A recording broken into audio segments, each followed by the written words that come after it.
Assalamualaikum warahmatullahi wabarakatuh. Kami di sini akan mempresentasikan materi pengantar bisnis bab 2, yaitu bisnis kontemporer. Sebelumnya, perkenalkan kami dari kelompok 2. Saya Siti Afina Rasana dengan NIM 63030200149, serta rekan saya Anifa Maunatul Ulia dengan NIM 63030200166. Pengertian bisnis kontemporer. Bisnis adalah usaha menjual barang atau jasa yang dilakukan oleh perorangan, sekelompok orang, atau organisasi kepada konsumen dengan tujuan utama adalah memperoleh keuntungan atau laba. Kontemporer merupakan suatu pengertian kekinian modern, atau lebih tepatnya adalah sesuatu yang sama dengan kondisi waktu yang sama atau saat ini. Dapat disimpulkan bahwa bisnis kontemporer merupakan suatu usaha menjual barang atau jasa yang dilakukan oleh perorangan atau sekelompok orang kepada konsumen untuk memperoleh laba yang disesuaikan dengan perkembangan atau kebutuhan saat ini. Ciri-ciri bisnis kontemporer. 1. Spesialisasi. Kegiatan bisnis sekarang cenderung kepada adanya pengkhususan atau spesialisasi. 2. Saling ketergantungan atau interdependence. Karena bisnis hanya bergerak dalam bidang tertentu, maka suatu perusahaan kegiatannya tergantung pada perusahaan yang lain. 3. Produksi massal. Barang-barang yang dihasilkan cenderung dalam jumlah besar dan terus-menerus dalam berbagai ukuran, sehingga mudah dipilih oleh konsumen. Lingkungan bisnis kontemporer. Pada era revolusi industri, kemajuan teknologi produk dan proses menyebabkan terjadinya perubahan sifat produksi dari produk satuan melalui pesan turut-turut ke small batch products, large batch products, dan akhirnya ke commodity products. Sejalan dengan perkembangan teknologi produk dan proses terjadi pula perubahan secara bertahap terhadap konsumen. Konsumen secara bertahap pula menjadi makin rewel walaupun belum pada tingkatan yang relatif tinggi. Dengan kata lain, terjadi perubahan dominasi pasar secara bertahap dari seller's market ke buyer's market. Manajemen kontemporer merupakan suatu perubahan terhadap cara-cara pengelolaan perusahaan yang mau tidak mau harus diperhatikan oleh setiap perusahaan dimanapun ia berada. Karena situasi perekonomian dan tingkat persaingan yang semakin tinggi memaksa perusahaan berbuat sesuatu guna mempertahankan kelangsungan hidupnya. Perubahan yang terjadi dalam lingkungan bisnis. 1. Meningkatnya kompetisi global. Perkembangan penting yang mendorong perubahan yang meluas dalam lingkungan bisnis kontemporer adalah pertumbuhan pasar dan perdagangan internasional. 2. Fokus pada pelanggan. Perubahan kunci dalam lingkungan bisnis adalah meningkatnya harapan pelanggan atau customer expectation terhadap fungsionalitas dan kualitas produk. 3. Penggunaan teknologi informasi. Perubahan bisnis yang paling meningkat akhir tahun ini adalah penggunaan teknologi informasi yang semakin meningkat seperti internet. 4. Organisasi manajemen. Organisasi manajemen telah berubah dalam merespon perubahan pemasaran dan produksi. Karena fokusnya adalah kepuasan pelanggan, maka tekanannya telah berubah dari ukuran kinerja yang bersifat keuangan dan berbasis laba menjadi ukuran kinerja yang berorientasi pada pelanggan, bersifat non-keuangan seperti kualitas dan pelayanan. 5. Pertimbangan-pertimbangan sosial, politik, dan budaya. Di samping perubahan-perubahan yang ada pada lingkungan bisnis, perubahan signifikan juga terjadi pada perubahan lingkungan sosial, politik, dan budaya yang memengaruhi bisnis. Konsekuensi dari adanya lingkungan yang baru adalah meningkatkan kebutuhan perusahaan untuk lebih fleksibel dan adaptif terhadap perubahan-perubahan yang terjadi. Aspek operasional. Aspek teknik operasional ini adalah aspek yang berhubungan dengan pembangunan dari proyek yang direncanakan, baik dilihat dari faktor lokasi, luas produksi, proses produksi, penggunaan teknologi, maupun keadaan lingkungan yang berhubungan dengan proses produksi.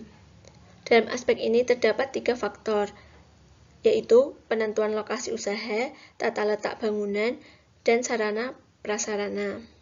Aspek produksi. Aspek produksi adalah pandangan dari kegiatan produksi agar kita dapat merencanakan kegiatan itu sendiri. Ada beberapa langkah untuk merencanakan aspek produksi. 1. Menetapkan skala produksi. Yang harus diperhatikan dalam hal ini adalah penyusunan perencana proses produksi barang atau jasa, jenis produk dan jasa, pelayanan atau servis, kualitas produk dan jasa, Dan tahapan dalam penetapan proses produksi. 2. Proses produksi adalah suatu kegiatan mengolah produk dengan mengorbankan berbagai biaya produksi, baik langsung atau tidak langsung, menggunakan bahan mentah atau bahan baku menjadi produk siap untuk dijual. Teknik manajemen dalam bisnis kontemporer. 1. Penentuan tolok ukur atau benchmarking. Proses di mana perusahaan mengidentifikasikan faktor keberhasilan, mempelajari tentang praktek-praktek terbaik yang dilakukan oleh perusahaan lain untuk menemukan CSF dan kemudian melakukan perbaikan-perbaikan dalam proses perusahaan untuk mencapai kinerja yang sama bahkan lebih baik dengan para pesaingnya. 2. Manajemen kualitas total atau Total Quality Management.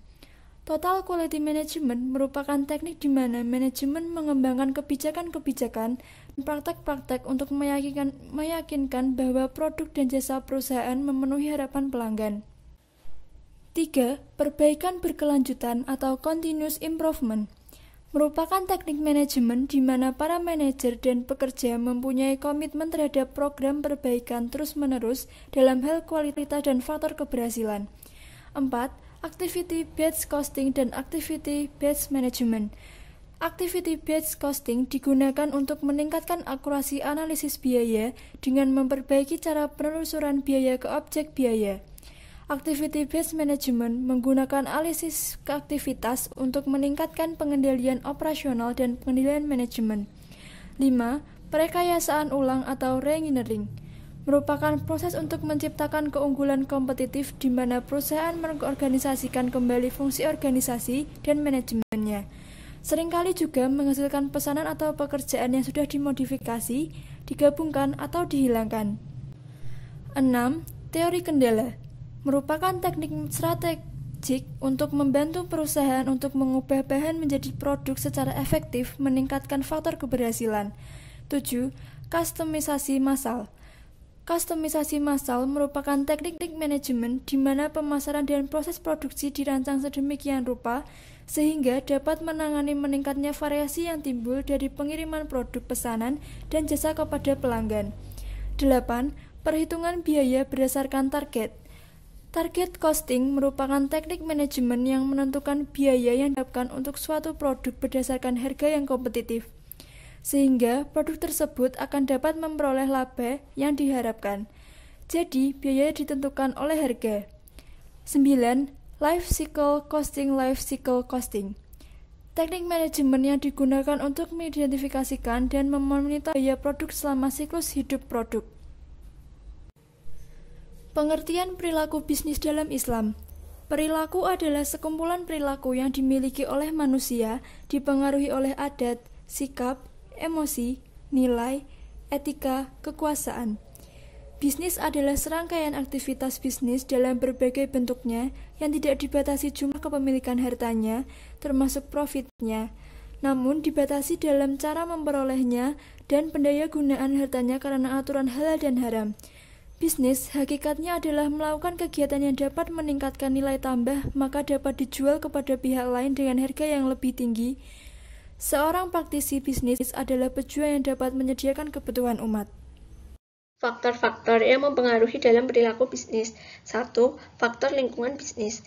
Seringkali, para eksekutif perusahaan dihadapkan pada suatu dilema yang menekannya, seperti halnya harus mengejar kuota penjualan, menekan ongkos-ongkos, peningkatan efisiensi, dan bersaing. Kedua, faktor organisasi. Secara umum, anggota organisasi itu sendiri saling mempengaruhi satu dengan yang lainnya. 3. Faktor individual. Seseorang yang memiliki filosofi moral dalam bekerja dan berinteraksi dengan sesama akan berperilaku etis. Kode etik dalam bisnis. Pengertian. Kode etik adalah segala hal yang berkaitan dengan budaya perusahaan. Dalam berbisnis tentu harus memiliki aturan dan etika untuk memajukan usaha atau bisnis yang kita jalankan. Sebuah usaha akan maju dan berkembang jika pengelola bisnis memiliki kecerdasan dalam tim. Contoh kode etik dalam bisnis. 1. Pengendalian diri. 2. Pengemban akan tanggung jawab secara sosial. 3. Menciptakan persaingan yang sehat. 4. Menghindari sifat IMAKA, yaitu kata balance, kong kali kong, koneksi, kolusi, dan komisi. 5. Menumbuhkan sikap saling percaya antar golongan pengusaha. 6. Konsekuen dan konsisten dengan aturan main bersama. 7. Memelihara kesepakatan. 8. Menuangkan ke dalam hukum positif. Sekian dari kami, maaf bila ada salah kata, dan terima kasih atas perhatiannya. Wassalamualaikum warahmatullahi wabarakatuh.